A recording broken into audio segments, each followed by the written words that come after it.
Julgados e comentados. A jurisprudência sob a ótica do Ministério Público. Uma produção Ministério Público do Paraná.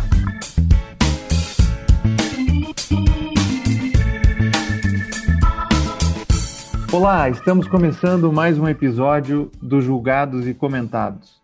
Eu sou Eduardo Cambi e hoje abordaremos sobre a Lei de Alienação Parental e a violência de gênero.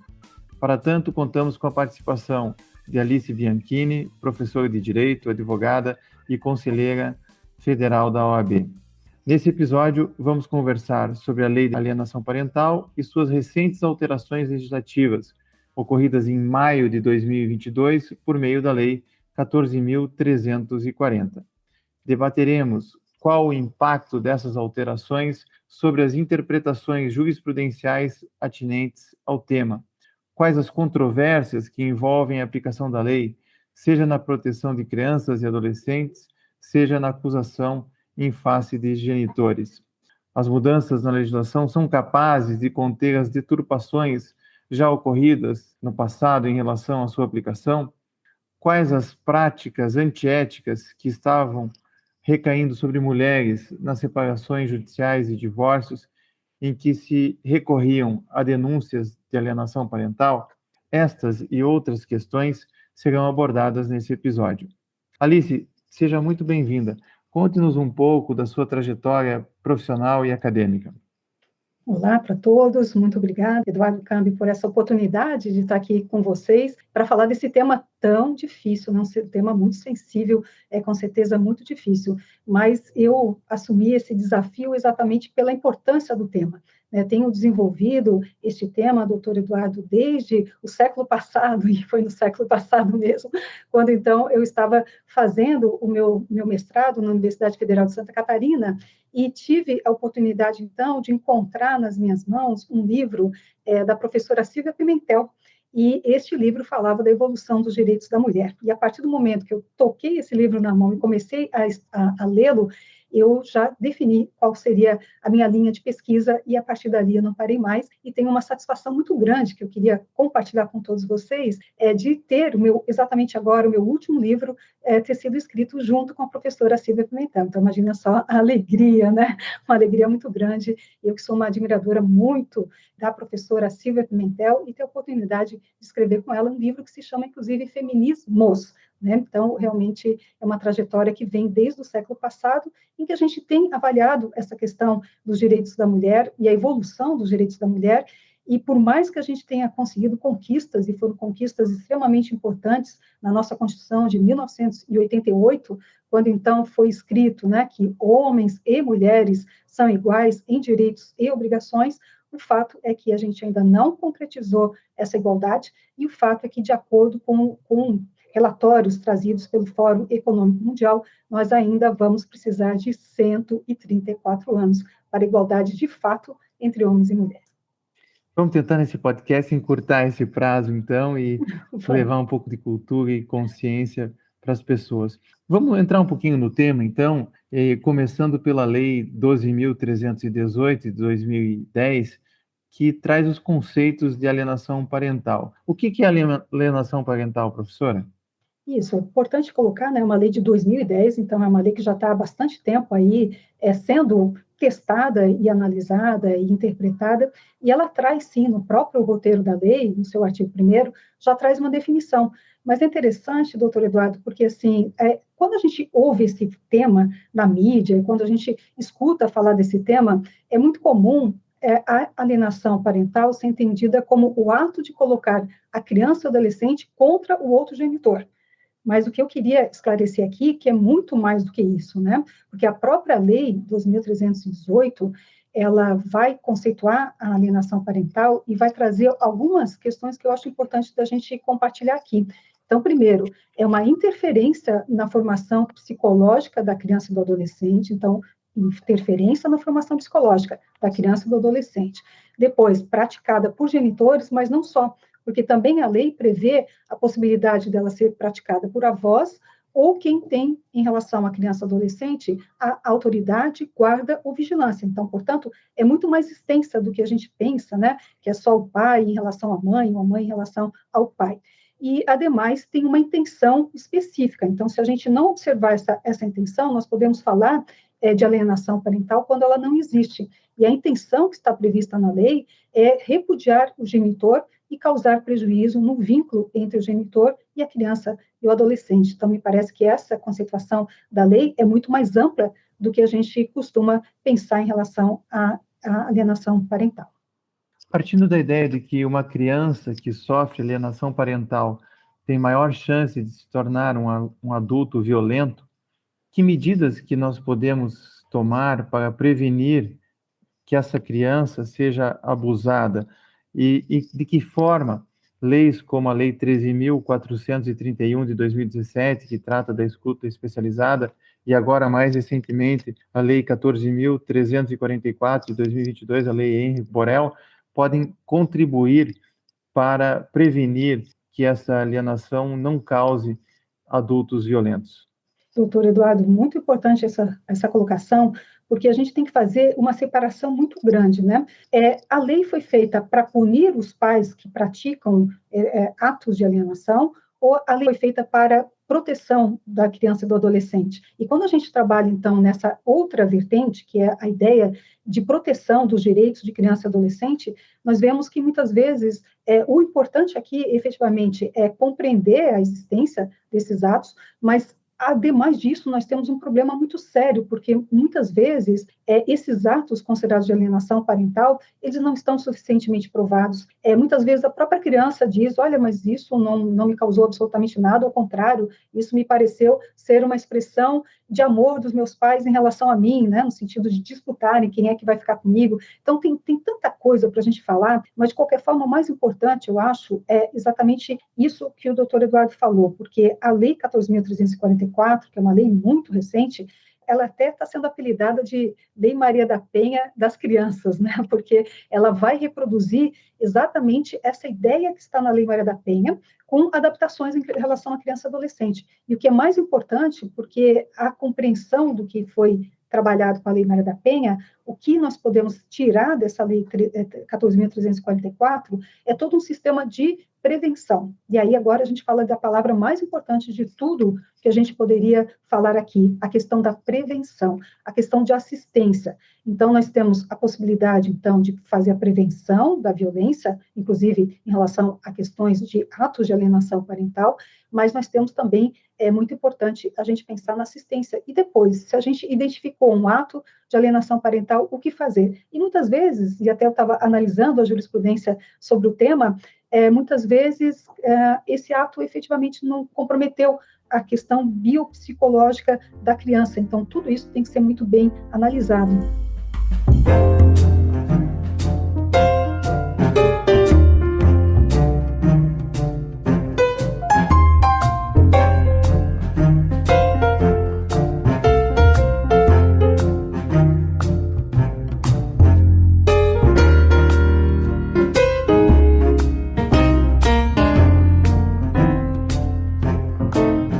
Professora, a senhora estuda o direito penal a partir da criminologia feminista, e nós sabemos que muitas vezes a lei de alienação parental é utilizada como uma estratégia de defesa e de intimidação da mulher.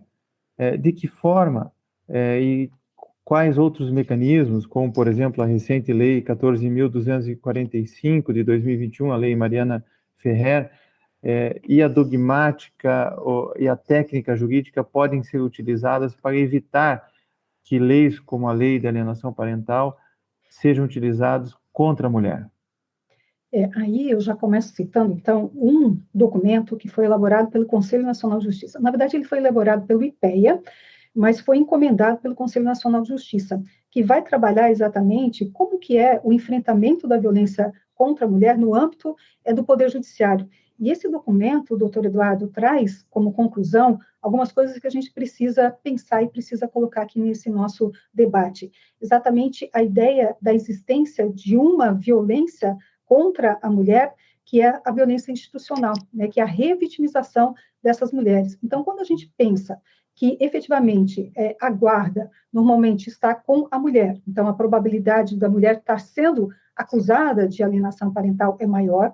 E, segundo, a gente compreende que temos, dentro da nossa sociedade, né, toda aquela ideia dos estereótipos em relação à mulher, e aí vem estereótipos como as mulheres são vingativas, as mulheres gostam de causar problemas. Então, tudo isso a gente trabalha, quando se fala, e foi falado muito bem, com relação à criminologia feminista, e a gente precisa colocar tudo isso, sim, dentro dessa nossa estrutura do sistema de justiça, para que a gente não pratique injustiça contra as mulheres. E aí, eu já começo dizendo um outro dado também importante, porque nós temos, sim, vamos só raciocinar aqui duas coisas importantes, dois dados estatísticos. Primeiro dado estatístico, 52% das mulheres brasileiras que sofrem violência em silêncio.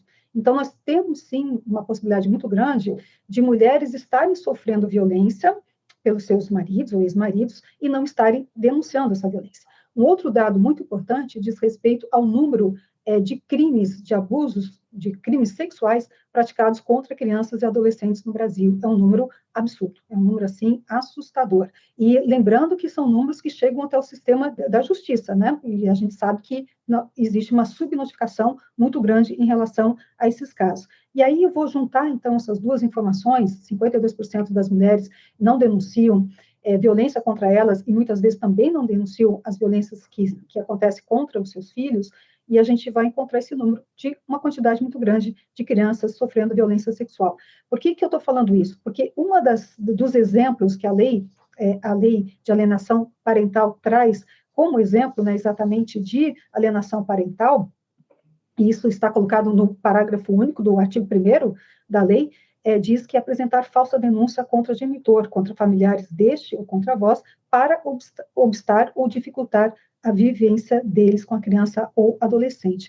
Esse é o tema, doutor Eduardo, que de tudo que a gente poderia trazer aqui, não poderia faltar, né? Porque é realmente muito polêmica essa questão, porque muitas vezes existe, sim, um abuso sexual, só que a mulher não consegue comprovar a existência desse abuso sexual, e, por outro lado, se estiver acontecendo realmente uma denúncia falsa, isso traz uma repercussão para a vida do homem muito grande. Então, a gente tem dois momentos extremamente delicados, porque se a violência estiver acontecendo e a mulher não conseguir provar essa violência e for acusada de falsa denúncia, ela pode perder a guarda da criança, que vai exatamente para o pai que está praticando esse crime de violação, esse crime sexual contra essa criança ou adolescente. Então, eu diria assim, é o tema mais delicado, mais sensível de tudo que a gente poderia falar aqui, e para que a gente possa, efetivamente, dar um passo à frente em relação a isso, a gente volta para a questão que também foi colocada pelo professor doutor Eduardo, que é a questão da lei que trata exatamente de um sistema de segurança aos direitos da criança e do adolescente. E a lei que vai trazer essa questão, que é a Lei 13.431, ela vai trazer para nós, então, duas coisas extremamente importantes, que são aquela situação, né, do depoimento sem dano, então é uma questão que é o depoimento especial, e também a escuta especializada. Agora, para isso, doutor Eduardo, a gente tem que avançar um pouco e pensar em relação à questão das perícias, né? Porque nós temos poucos peritos e peritas qualificados efetivamente para poder fazer essa escuta especializada, e lembrando que essa escuta especializada, ela não tem como objetivo exatamente buscar provas, né? E sim o depoimento especial. O depoimento especial é para a produção de provas, mas a escuta especializada não. E agora, o desafio que a gente vai encontrar é exatamente este. Nós temos que ter peritos e peritas com qualificação, com experiência em alienação parental, porque não é só experiência no ramo da psicologia, mas também tem que ter experiência nessa questão temática que é a alienação parental, para que participem desse procedimento todos e possam, né, levar informações para o juiz e para a juíza no sentido da existência ou não dessa alienação, porque o problema todo, e eu volto, né, porque a gente está voltando para a questão, é porque, primeiro, os atos de alienação muitas vezes, efetivamente, não causam nenhum prejuízo para a criança e adolescente. Atos de alienação, muitas vezes, que não são provados. atos de alienação, que muitas vezes não se sabe exatamente se decorreu ou não decorreu algum prejuízo, e o esvaziamento, né, que a gente tem dentro daqueles que estudam esta área, principalmente dentro do estudo da psicologia, alguns entendendo que exatamente a tal da síndrome de alienação parental, ela nem sequer pode ser comprovada, né? Então, a gente tem muita discussão em relação a isso, e até por isso que nós tivemos uma parte da sociedade muito organizada pedindo a revogação da lei de alienação parental e não a alteração que aconteceu agora. Veja que interessante, professora, é uma lei que deveria proteger a criança, mas pelo que eu estou entendendo, ela tem sido utilizada com o mecanismo do patriarcado para violar direitos das mulheres. E nós temos um dado aqui que a psicóloga Analícia de Souza, especialista em psicologia jurídica pela Universidade Estadual do Rio de Janeiro, analisou a jurisprudência de 3 tribunais de justiça, o de Minas Gerais, o da Bahia e de São Paulo, fez um recorte entre agosto de 2010 a dezembro de 2016, verificou 404 processos e chegou à conclusão que 89% das demandas judiciais não teve comprovação de alienação parental. E também essa pesquisa demonstrou que o mais comum era associar essa alienação parental às mães. Então, essa pesquisa confirma essa posição de que a lei de alienação parental, ao invés de proteger crianças, está sendo utilizada sistematicamente para violar os direitos das mulheres? Eu entendo que sim, doutor Eduardo. Realmente fiz também agora, recentemente, uma pesquisa, né, para poder estar com base aqui para a gente fazer essa nossa conversa, e analisando, assim, decisões mais recentes, a gente observa exatamente isso, né, o quanto que ela é utilizada dentro de processos de guarda, dentro do processo de separação judicial, porque vamos pensar assim, se existe uma alienação, poderia ter sido levado, então, ao juízo a existência dessa alienação, mas normalmente não é isso que acontece. Acontece isso quando há uma necessidade de uma defesa. Então, quando a gente observa este fenômeno, porque, veja bem, se você está sendo alienado, você vai ter que entrar em juízo para reverter essa situação, mas não, normalmente não existe essa iniciativa de uma ação que vai tratar da questão da alienação. Normalmente ela aparece de forma incidental nos processos de separação judicial, de guarda, de regulamentação de visita, de divórcio, né, então, alguma coisa do direito de família. Então, ele vai aparecer depois. E aí fica esse questionamento para a gente. Mas se havia essa alienação, por que já não se propôs que ela fosse cessada logo de início, né? Precisaria, então, ser provocado para aí dizer que existe alienação parental? Então, esse é um tema que a gente fica refletindo sobre isso, né? E quando a gente vai analisar, efetivamente, a própria jurisprudência, e agora eu fiz um levantamento de 2020, 2021 e 2022, eu observei, de uma forma muito interessante, algumas coisas que eu gostaria aqui de compartilhar. E uma delas, exatamente, a quantidade de decisões que vão concluir no sentido de que os atos de alienação estavam sendo elaborados, provocados por ambos os genitores. E aí tem um detalhe interessante, porque daí temos aqui 3 atos de alienação do genitor A e 1 ato de alienação do genitor B. E é interessante porque também aqui não é uma questão quantitativa, é uma questão também qualitativa, né? Porque a gente vai observar que, às vezes, tem 3 atos de um lado, mas não são atos tão graves, e tem apenas 1 ato do outro lado, mas é um ato muito mais grave do que os outros. E essa questão é uma questão que eu tenho para mim, né, já vou adiantando aqui um pouco da minha conclusão em relação a esse tema, mas essa lei, eu acho que ela mais atrapalha do que ajuda, porque quando ela coloca nesses termos, né, inclusive trazendo exemplos de alienação e com um dado tão difícil de se investigar, de se analisar, tanto que realmente existe uma dificuldade de demonstrar a síndrome da alienação. Claro que a lei não fala de síndrome, eu acho que isso é importante da gente colocar, né? A lei fala de atos de alienação, mas o fato é que isso deveria ser muito mais uma preocupação em termos de encaminhamento psicossocial, do que efetivamente trabalhar com essa ideia que, inclusive, na lei, na sua redação original,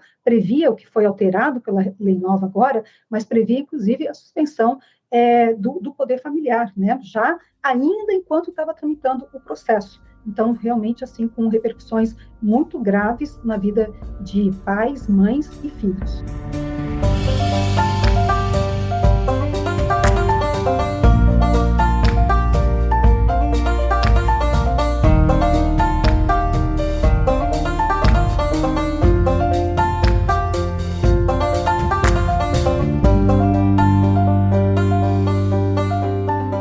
Alice, o Conselho Nacional de Justiça editou a Recomendação 128, em 15 de fevereiro de 2022, recomendando o protocolo de julgamento na perspectiva de gênero.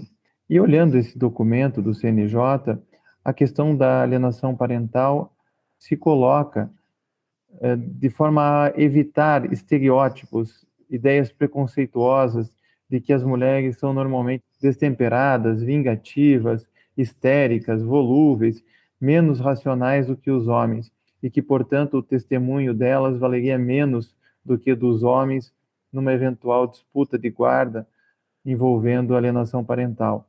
Esse fato realmente se coloca nos processos, e como é que a senhora vê esse protocolo de julgamento na perspectiva de gênero? Doutor Eduardo, esse protocolo para julgamento com perspectiva de gênero, eu acho que ele é um divisor de águas, porque nós podemos falar do antes e o depois deste protocolo, né? Ele tem sido muito estudado, ele foi elaborado a partir da instituição, pelo Conselho Nacional de Justiça, de um grupo de trabalho.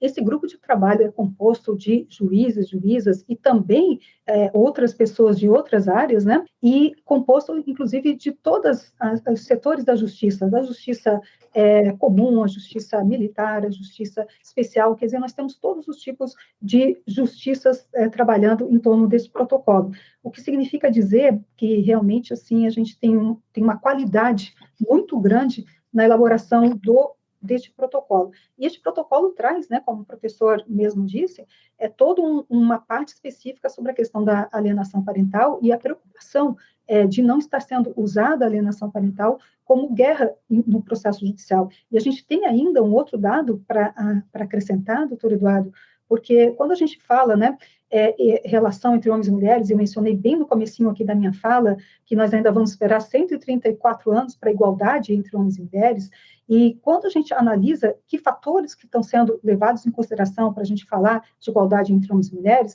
a gente analisa um dos fatores que é levado em consideração, que é a questão econômica. E em relação à questão econômica, nós vamos levar 200 e não sei quantos anos, porque a gente analisa os 4 fatores e faz uma média, né, dos 4 fatores. Mas o que mais vai demorar para a gente ter a igualdade é a questão econômica. E a questão econômica aqui pesa muito também pela seguinte questão. A questão de você ter acesso à justiça e ter acesso a uma justiça, se você tem dinheiro, é uma, a gente sabe perfeitamente isso, se você tem condição econômica, é outra. Então, o que a gente observa também é a possibilidade de, muitas vezes, principalmente por uma questão econômica, dos pais terem mais condições de contratar advogados e de pagar pelas várias ações que foram sendo necessárias de serem elaboradas, enquanto as mães, exatamente por ter menos condição econômica, por estarem com os filhos, por ter que depender muitas vezes daquela pensão, daqueles alimentos, que muitas vezes até a gente sabe que numa situação como essa, ela tem dificuldade de receber esses valores.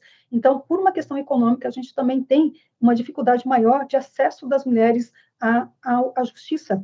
E isso atrapalha bastante, tanto para ela conseguir fazer as ações necessárias, quanto também para ela poder se defender. Então, queria acrescentar, além de tudo, muito bem colocado pelo protocolo para julgamento com perspectiva de gênero, e o protocolo fala inúmeras vezes da questão de estereótipos, né? E quando a gente vai estudar a criminologia feminista, exatamente essa preocupação é uma preocupação muito gritante, porque esses estereótipos, a gente sabe que existem também em relação aos homens, né? O homem não pode chorar, o homem não pode cozinhar, então a gente sabe que existe também em relação aos homens, mas os estereótipos, quando voltados para as mulheres, são estereótipos que oprimem, né, que causam desvantagens, que causam injustiça e causam violência, que é diferente dos estereótipos em relação aos homens. Então, não desconsiderar que também os estereótipos vão alcançar os homens, mas alcançam de uma forma muito mais amena do que alcançam as mulheres, né? Então, isso é um tema também muito importante. Uma tendência recente dos direitos humanos, a partir das construções da Corte Interamericana, da Corte Europeia, é a questão da proteção das vítimas. E esse discurso tem chegado forte no Brasil, especialmente pela Resolução 243 de outubro de 2021 do Conselho Nacional do Ministério Público, e mais recentemente com a criminalização da violência institucional pela Lei de Abuso de Autoridade, Abuso de Poder, a Lei 14.321 de 2022.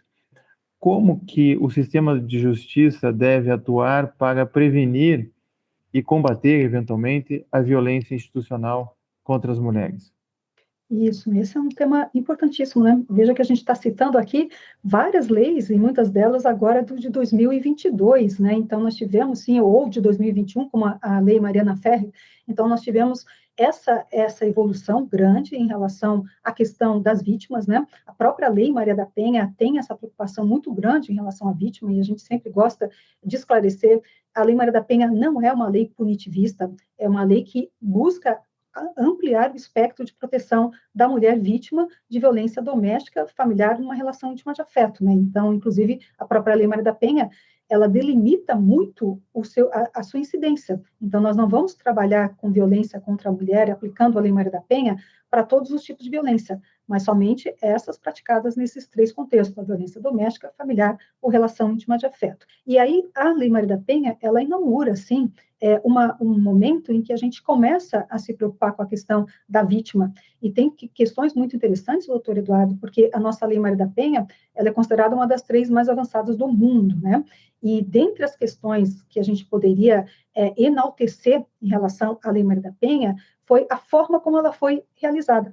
E ela foi realizada, ela foi criada a partir de discussões no Brasil inteiro, né? Foram feitas reuniões, foram feitas iniciativas de várias vertentes, exatamente para discutir o que deveria ter numa lei de proteção integral à mulher. E o detalhe que eu queria destacar aqui é exatamente essa situação de que a gente fala, então, quando fala de vítima, né, a gente não pode deixar de falar da vitimologia. E a gente tem também, como a gente tem a criminologia feminista, a gente também tem a vitimologia feminista, porque a vitimologia feminista busca exatamente perguntar para as vítimas o que está acontecendo em relação àquela situação de vida que ela está vivenciando, né? E é importante a gente entender que quando a gente começa a perguntar para as vítimas, a gente começa a entender algumas soluções e propostas diferentes daquilo que a gente tem como regra geral. Então, ouvir as vítimas, e agora, indo para o nosso tema, ouvir as mulheres é extremamente importante, porque a gente vai descobrir questões que muitas vezes a gente nem percebia. Vou dar um exemplo muito rápido aqui, só para a gente compreender a dimensão, dentro da OAB, Conselho Federal da OAB, através da Comissão Nacional da Mulher Advogada, fez, em 2013, pela primeira vez, um formulário dirigido a todas as mulheres advogadas e fazendo perguntas específicas e deixando um campo aberto para que as mulheres advogadas pudessem colocar lá o que quisessem. E qual não foi a nossa surpresa, doutor Eduardo, quando este campo foi o campo mais rico de todo o formulário, porque nós tivemos a oportunidade de conhecer experiências que nós, advogadas, mulheres, não tínhamos. E aí, a partir dali, inclusive, a gente elaborou projeto de lei, né, fizemos proposta de projeto de lei, exatamente para alterar, como, por exemplo, a questão da necessidade da mulher grávida, né, que condições específicas a advogada grávida tem. E foi interessante porque foi a partir do momento exatamente que a gente ouviu as mulheres para saber dos seus problemas, e a partir dali a gente foi buscar também soluções, mas a partir de problemas reais, e não a partir do que a gente pensa que o outro precisa. Isso é muito importante, né? Essa metodologia empírica que está faltando, muitas vezes a gente tem muitos livros sobre outros livros, mas falta um conhecimento maior da realidade que instrumentos como esse possibilitam.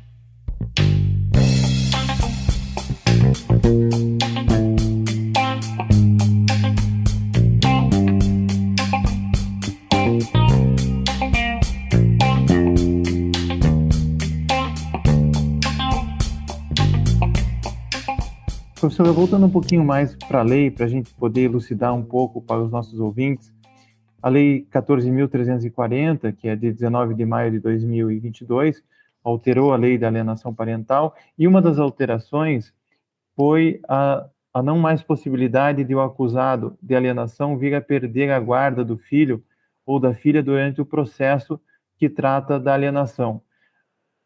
Gostaria que a senhora comentasse essa alteração, se foi uma boa alteração ou não. Não, creio que sim, foi uma ótima alteração, porque realmente isso decorreu de uma revogação expressa, né, do artigo 6º, no seu inciso 8º, que previa essa possibilidade dessa suspensão da guarda. E aí, neste caso, eu acho que foi importante, principalmente porque a gente tem, sim, uma dificuldade muito grande, muitas vezes, principalmente incidentalmente, porque essa norma, ela valia tanto para uma ação que tivesse como objeto específico a alienação, quando também quando ela estava incidentalmente em outro processo. Então, imagine, doutor Eduardo, está lá discutindo um divórcio, está discutindo uma guarda de filho, isso aparece incidentalmente, e não havia possibilidade de termos a segurança de que toda a possibilidade de discussão da questão, de contraprova, contradição, ou seja, o devido processo legal pudesse ser instituído numa situação que vai ter como consequência algo bastante grave, não só na vida daquele pai ou daquela mãe, mas como também na vida do filho ou da filha. Então, nós temos, sim, tem para mim que essa revogação, ela reduziu, né, a gente fala muito que essa lei nova, ela trouxe uma redução de danos, porque há toda uma ideia mais centralizada no sentido que deveria ter sido revogada toda a lei de alienação parental, mas pelo menos houve uma redução de danos, foi assim que o Congresso Nacional, na bancada feminina e aquelas que estavam, então, conscientes de todos os problemas da lei de alienação ambiental, que tinham a proposta de pedir a revogação da lei, mas quando viram que realmente poderia, assim, então, seria difícil a revogação, se tentou fazer uma redução de danos. Professora Alice, outra alteração se refere à visita assistida. De acordo com a nova lei, existe a necessidade da visita ser realizada no prédio do fórum ou em instituição conveniada. Qual é a importância dessa determinação? Doutor Eduardo, eu até gosto, a lei fala exatamente de visitação, né, mas eu gosto até de usar convivências familiares assistidas, porque é uma convivência familiar, né, ainda que seja por um período pequeno de tempo, mas me parece que seria tá mais dentro do espírito do que significa isso, falar de convivências familiares assistidas. E ela, então, ela é possível, né, dentro do fórum ou em entidades conveniadas, essa foi a alteração trazida recentemente na lei de alienação parental, mas a gente tem que só tomar um cuidado, eu acho que isso foi importante, extremamente importante, essa possibilidade, então, dessa convivência familiar assistida, mas a gente só tem que tomar um cuidado, porque em casos de que haja iminente risco em relação à questão psicológica, à saúde física, da criança ou do adolescente, que seja atestado por um especialista, mesmo essa visitação ou essa convivência familiar, ela tem que ser negada, né? Então, infelizmente, nós temos casos bastante dramáticos, né, em que efetivamente nem sequer deve acontecer essa convivência assistida dentro do fórum ou entidades conveniadas, que é melhor para a criança, efetivamente, o distanciamento daquele genitor ou daquela genitora. Outra alteração, professora, foi a situação do juiz poder nomear um perito na ausência de serventuário da justiça que faça essa perícia. A senhora já havia comentado de que essa lei, para ser implementada, depende da perícia, e essa perícia muitas vezes não é possível devido às deficiências do próprio sistema de justiça. De que modo, então, regras como essa podem possibilitar que o diagnóstico da alienação parental seja possível?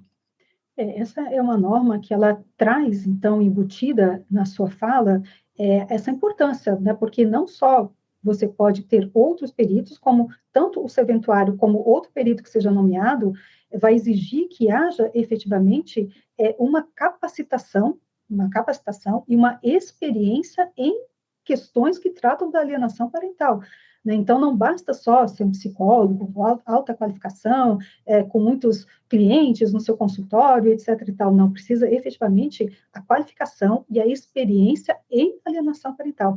E esse tema, doutor Eduardo, para mim é o tema mais sensível, né, quando a gente vai falar da questão de provas, porque o que a gente mais observa em processos dessa natureza é exatamente essa prova muito frágil, né? Então, por exemplo, foi feita uma entrevista única com a criança, muitas vezes essa entrevista não foi, depois não ouviu todas as partes envolvidas, as pessoas que moram naquela casa, né? Então, todo mundo tem que ser ouvido, não basta também só ouvir a criança, às vezes tem que ouvir a avó da criança, o avô da criança, a tia, aquela empregada que está ali, né, na família durante muito tempo, vizinhos. Então, nós temos a experiência que a gente observa em relação às perícias é que elas vêm com muito problema, né, muito problema.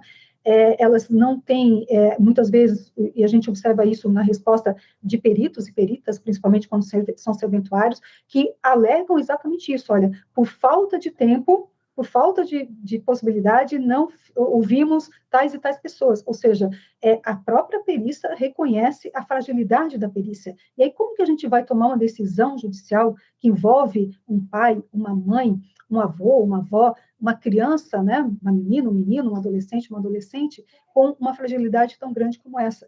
Então, por conta disso, me parece que realmente o despertar dessa importância de efetivamente termos qualificação, termos toda a questão de experiência nessa questão de alienação parental, me parece que é extremamente importante, né? Temos que ter essa consciência de que você, como perito, se for chamado pelo juiz, né, pela juíza, para trabalhar numa perícia que envolve alienação parental e você não tem experiência, você tem que declinar neste momento, porque é uma responsabilidade muito grande e que você não deve assumir.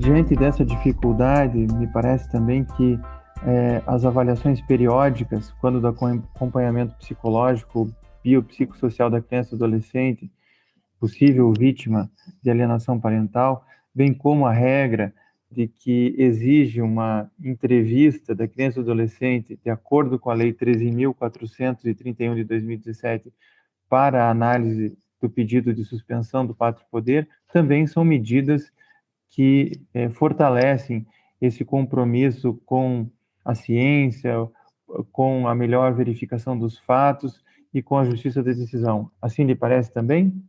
Sim, me parece, e me parece até assim que, como assim que somente agora que vai se exigir que haja avaliações periódicas, que tenham pelo menos 2 avaliações, doutor Eduardo, que foi o que acrescentou a lei nova, né, pede que pelo menos tenha uma avaliação inicial e uma final, que eu ainda acho pouco para você decidir sobre uma questão tão importante, vou repetir, na vida de um pai, de uma mãe, de um avô, de uma avó, na vida de uma criança e de um adolescente, que você tenha só isso, né, só isso de elementos que você possa. Agora, como que a gente fazia antes da lei, da alteração da lei, melhor me referindo, em que havia possibilidade apenas de um laudo, né, apresentado lá pelas tantas, e sem todo esse rigor. Eu acho que o rigor ainda é pouco. Eu acho que somente 2 momentos aqui do laudo, me parece que ainda é pouco, né, me parece que realmente deveríamos ter ainda mais participação, mais momentos aqui de envolvimento do próprio juiz e da juíza com o fato que está sendo julgado, mas o que acontece também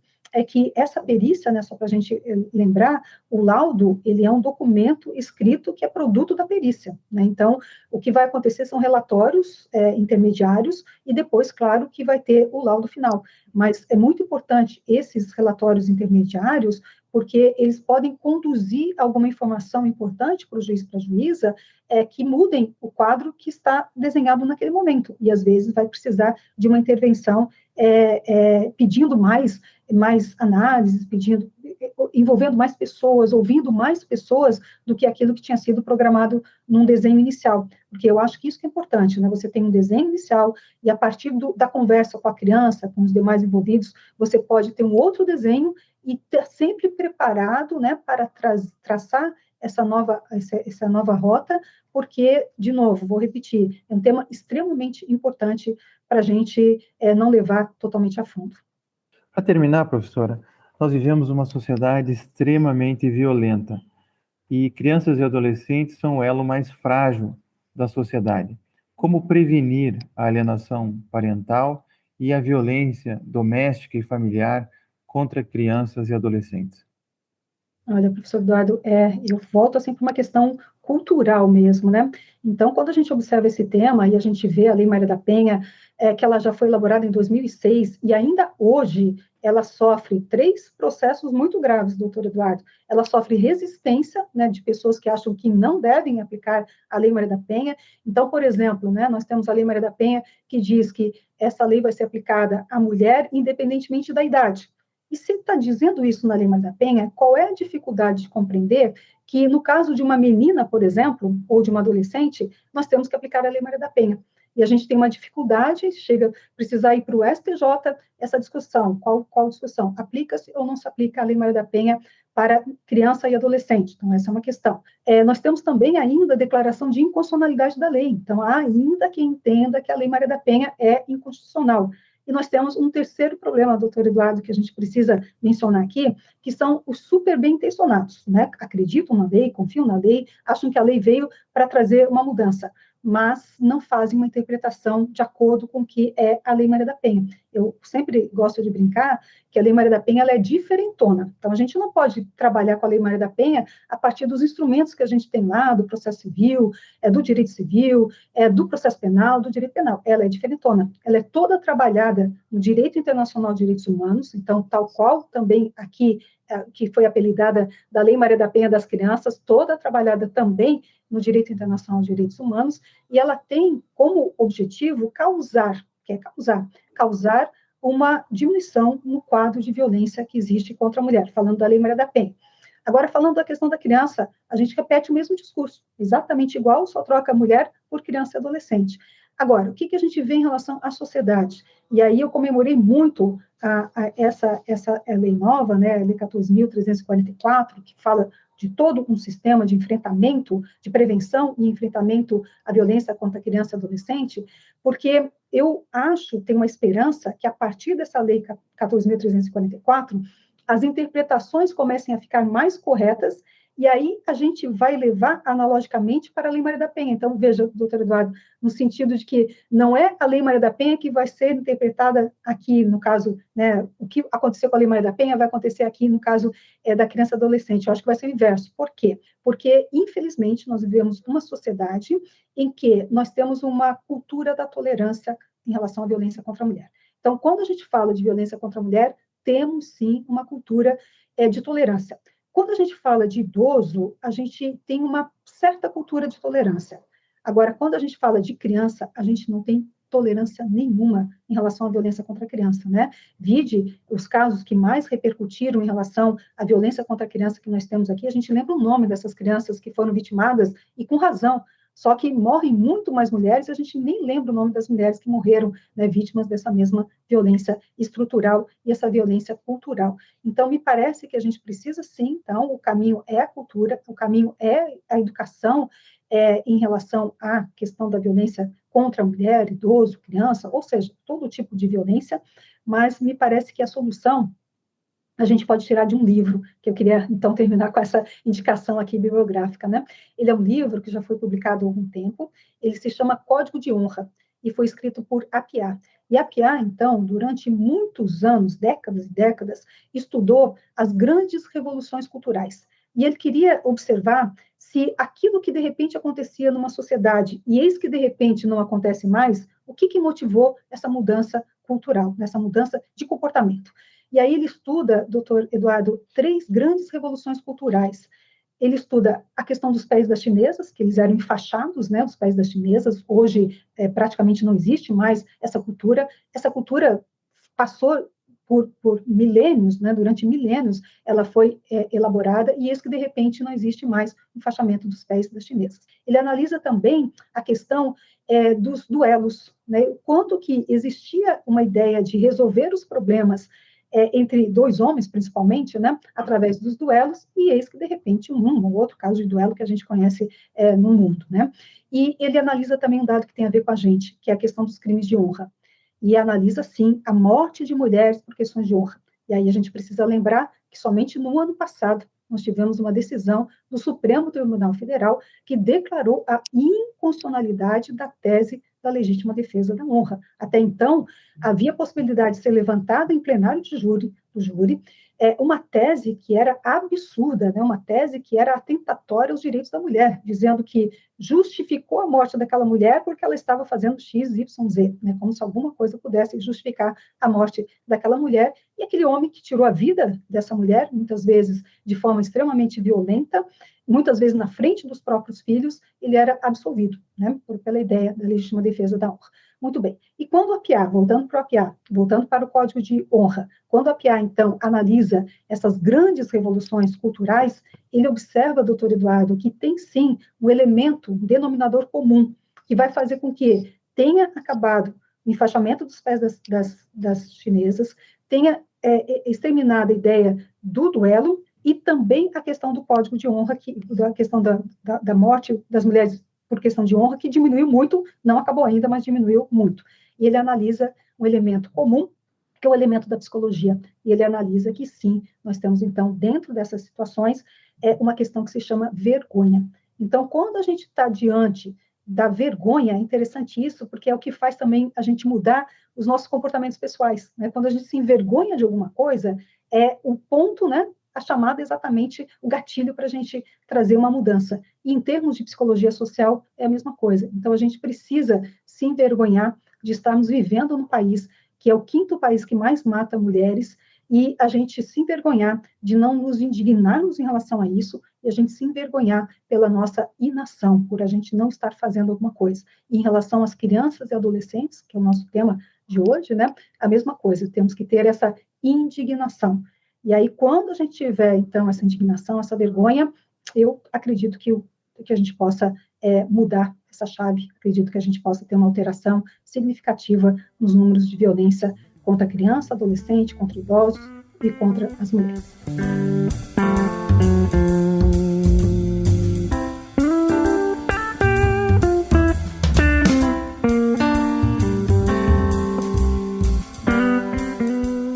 No fundo, professor, a gente está falando de vulnerabilidades, a gente está falando de preconceitos, de estereótipos, e a tentativa do ordenamento jurídico consagrar tanto o princípio da igualdade quanto o princípio da diferença, né?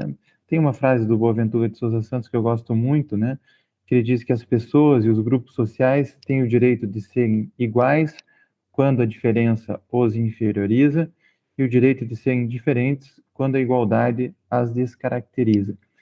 E, no fundo, o movimento feminista e outros movimentos vêm nessa tentativa de quebrar a ideia da universalidade dos direitos, que são iguais para todos, quando na verdade não são, e com isso humanizar, trazer um pouco mais de ética para as relações que no fundo são relações de poder.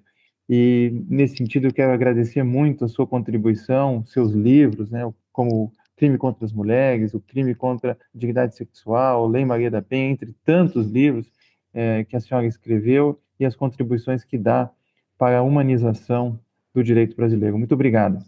Eu que agradeço, doutor Eduardo. Até uma próxima oportunidade. Não se esqueça de curtir ou de se inscrever em nossas redes sociais e assinar nosso podcast no aplicativo de sua preferência. Você também pode participar da elaboração dos julgados e comentados. Para sugerir um tema, encaminhar dúvidas ou comentários, envie para a gente no e-mail julgadosecomentado@mppr.mp.br ou pelas nossas redes sociais. Muito obrigado e até a próxima.